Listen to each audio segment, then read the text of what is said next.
बिस्मिल्लाहिर्रहमानिर्रहीम। अस्सलाम वालेकुम डियर स्टूडेंट्स, उम्मीद करती हूँ कि आप सब खैरियत से होंगे। सो डियर स्टूडेंट्स, आज हम पढ़ने जा रहे हैं बीए पार्ट 2 की इकनॉमिक्स और इसका चैप्टर नंबर 2 जो है वो हमने स्टार्ट किया है। ये है कुली माशियात और यह चैप्टर नंबर है कौमी आमदनी के मुआयनात। दोस्तों, यहाँ पर हम सबसे पहले इंपॉर्टेंट क्वेश्चन जो है उसको देख लेते हैं। तो है कौमी आमदनी से क्या मुराद है और इसके मुख्तलिफ तसव्वुरात की जो है वो हमें वजाहत करनी है। यहाँ पर हम सबसे पहले डेफिनेशन देख लेते हैं। तो कौमी आमदनी का आमतौर पर क्या मुराद लिया जाता है? तो किसी मुल्क की एक साल की आमदनी या पैदावार ली जाती है। किसी मुल्क के लोग एक साल में अशिया और खिदमत का मजमुआ पैदा करते हैं और वो कौमी आमदनी कहलाता है। यहाँ पर दोस्तों मुख्तलिफ मैशेदानों की जो है वो डेफिनेशन हमारे सामने आती है, जिसमें प्रोफेसर मार्शल के अल्फाज जो हैं वो ये हैं कि अशिया और खिदमत का वो मजमुआ जो किसी मुल्क के लोग एक मुकर्ररा अरसे में पैदा करते हैं कौमी आमदनी कहलाता है। ये अरसा आमतौर पर एक साल का होता है। इसी तरह प्रोफेसर फिशर के मुताबिक जो है इनका कहना है कि एक साल में सर्फ होने वाली कुल अशिया और खिदमत के मजमूए को कौमी आमदनी कहा जाता है, क्योंकि जो कुछ भी पैदा होता है वो सर्फ भी हो जाता है। तो ये नॉर्मली है कि अगर हमें इनकम मिलती है तो यहाँ पर हमारी सेविंग भी होती है और यहाँ पर जो है हमारा कंज्यूमर भी होता है। यहाँ पर जो है दूसरे प्रोफेसर के मुताबिक जो है इस्माइल के मुताबिक इनका कहना है कि किसी मईशत में मजमूई तौर पर अशिया और खिदमत के सालाना बहाव की ज़रूरी पैमाइश कौमी आमदनी कहलाती है और इस तरह तमाम शोबों की पैदावार शामिल होती है। और इसके अलावा जो लोग अशिया पैदा नहीं करते और खिदमत है वो सर अंजाम देते हैं, इनके मुआवजे को भी शामिल किया जा सकता है। खाम कौमी पैदावार के जो मुख्तलिफ तस्वुरात हैं, यहाँ पर खाम कौमी पैदावार, खालिस कौमी पैदावार, खाम मुल्की पैदावार, कौमी पैदावार, शख्सी आमदनी और काबिल सर्फ शख्सी आमदनी। इसकी डिटेल हम जान लेते हैं। तो कौमी आमदनी की जो है खाम कौमी पैदावार GNP, खाम कौमी पैदावार से मुराद अशिया और खिदमत का वो मजमुआ है जो किसी मुल्क के लोग एक साल में पैदा करती हैं। इसमें तमाम शोबे से जो है वो हासिल की जाने वाली पैदावार की मालियत का अंदाज़ा जो है वो लगाया जा सकता है। इस तरह से इसकी खिदमत किस तरह से अंजाम दी जाएगी, अफराद और इदारों की एक साल की आमदनियों का अंदाज़ा लगाया जाएगा और इसमें दर्ज झैल जो है अखराजात और रकूम जो है वो शामिल कर दी जाएगी। इसी तरह निजी सरफी खर्च के बारे में बात कर लेते हैं। तो वो खर्च जो लोग एक साल में अपनी ज़रूरियात ज़िंदगी पर खर्च करते हैं। हुकूमती सरफी खर्च में जो हुकूमत सरकारी मुलाजमीन को एक साल में तनख्वाहों और दीगर सहूलतों की शक्ल में अदा करती है तो यह हुकूमती सरफी खर्च कहलाता है।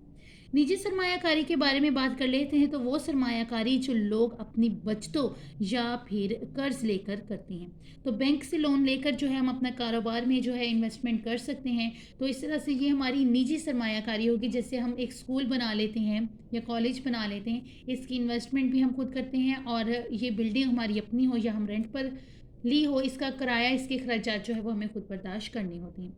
इसी तरह सरकारी जो है सरमायाकारी, वो सरमायाकारी जो हुकूमत करती है उसी की इन्वेस्टमेंट होती है, वही जो है पैसे वसूल कर सकती है, जिसे हम ठेका भी कह सकते हैं। तो ये जो आसान चीज़ जो है शामिल हो जाती है। और गैर मुल्की जो है सरमायाकारी, वो सरमायाकारी जो बाहर के लोग किसी मुल्क में आकर करते हैं। यानी कि अगर चाइना जो है पाकिस्तान में आ चुका है, चीन का मुमालिक, यहाँ पर काफ़ी इन्वेस्टमेंट जो है वो हो चुकी है, तो इस तरह से ये सरमायाकारी के ज़िम्मे में आता है। खालिस कौमी पैदावार क्या होगी? तो अगर खाम कौमी पैदावार में से फरसूदगी के अखराजात जो है वो निकाल दिए जाएं तो खालिस कौमी पैदावार हासिल होती है। अब यहाँ पर फरसूदगी किसे कहा जाता है? तो दोस्तों ये वो अखराजात हैं जो मशीनों के टूट फूट के बायस बर्दाश्त करने पड़ते हैं। मसलन यहाँ पर अगर कोई शख्स एक कार खरीदता है जिसकी गारंटी 10 साल है और 10 साल के बाद इसकी कीमत 1 लाख रुपया होगी, तो वह हर साल अपनी आमदनी में से 10,000 रुपये बचा कर अलहदा रखता है ताकि 10 साल के बाद वो नई कार खरीद सके। ये 10,000 रुपये फरसूदगी के अखराजात में शामिल होती है और इसकी मसावत होगी NNP = GNP - DA, यानी कि खालिस कौमी पैदावार खाम कौमी पैदावार माइनस फरसूदगी के अखराजात।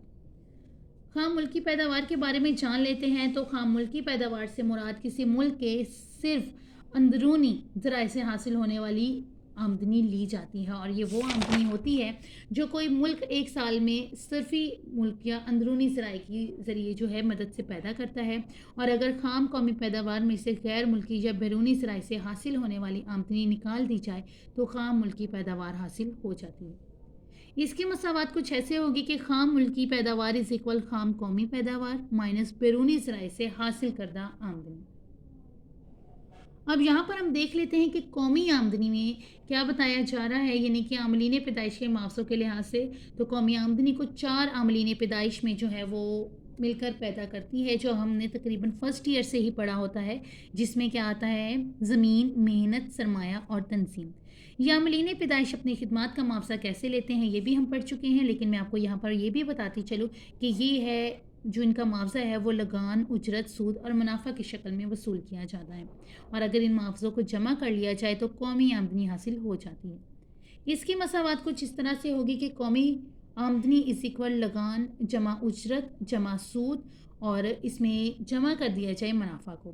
اس کے علاوہ اگر خالص قومی پیداوار سے بالواسطہ ٹیکس نکال دیے جائیں اور اعانے جمع کر دیے جائیں تو بھی قومی آمدنی حاصل ہو جاتی ہے۔ شخصی آمدنی کیا ہوتا ہے؟ تو یہ بہت ہی واضح طور پر ہے کہ وہ آمدنی جو کوئی شخص ایک سال میں کماتا ہے یا مختلف افراد علیحدہ علیحدہ ایک سال میں کماتے ہیں، شخصی آمدنی کہلاتی ہے۔ مثلاً اگر کوئی شخص ایک سال میں 1,00,000 روپے کماتا ہے تو یہ اس کی شخصی آمدنی ہوگی۔ بس درج ذیل رقومات شامل ہوں گی، جس میں انتقالی ادائیگیاں اور براہ راست ٹیکس، مشترکہ سرمایہ کی کمپنیوں کے منافع جات جو ہیں وہ شامل ہو جائیں گے۔ اب انتقالی ادائیگیاں کیا ہوتی ہیں؟ تو وہ دولت جو بغیر محنت کے حاصل ہو، انتقالی ادائیگیاں کہلاتی ہیں، مثلاً زکوٰۃ، خیرات، پینشن، تحائف وغیرہ۔ یہ چیزیں بغیر محنت کے حاصل ہوتی ہیں تو یہ شخصی آمدنی میں شامل ہوتا ہے۔ براہ راست ٹیکس میں جو براہ راست ٹیکس ہوتا ہے تو شخصی آمدنی میں تمام براہ راست ٹیکس شامل کیے جاتے ہیں، یہ چیز جو اس میں شامل کر دی جاتی ہے۔ مشترکہ سرمایہ کی کمپنیوں کے منافع جات میں ایسے منافع جات شامل نہیں ہوتے جو حصہ داروں میں تقسیم نہ کیے گئے ہوں، اور اس کی مساوات کچھ اس طرح سے ہوگی کہ شخصی آمدنی از اکول قومی آمدنی پلس انتقالی ادائیگیاں پلس براہ راست ٹیکس، اور مائنس کر دیا جائے اس میں سے مشترکہ سرمایہ کی کمپنیوں کے غیر تقسیم شدہ منافع جات۔ اب یہاں پر اپنا فائنل پوائنٹ جو ہے وہ نوٹ کرتے ہیں۔ یہاں پر ہمیں کیا بتایا جا رہا ہے کہ قابل تصرف شخصی آمدنی، تو یہاں پر میں آپ کو یہ بھی بتاتی چلوں کہ کوئی شخص شخصی آمدنی کو اپنی مرضی سے خرچ نہیں کر سکتا، کیونکہ اسے اس میں سے ٹیکس ادا کرنے پڑتے ہیں۔ اگر شخصی آمدنی میں سے براہ راست ٹیکس نکال دیے جائیں تو قابل تصرف شخصی آمدنی حاصل ہوتی ہے۔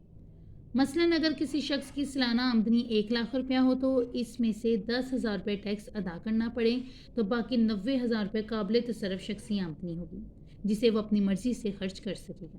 اس کی ایگزامپل یا اس کی مساوات کچھ اس طرح سے ہوگی کہ قابل تصرف شخصی آمدنی از اکول شخصی آمدنی مائنس براہ راست ٹیکس۔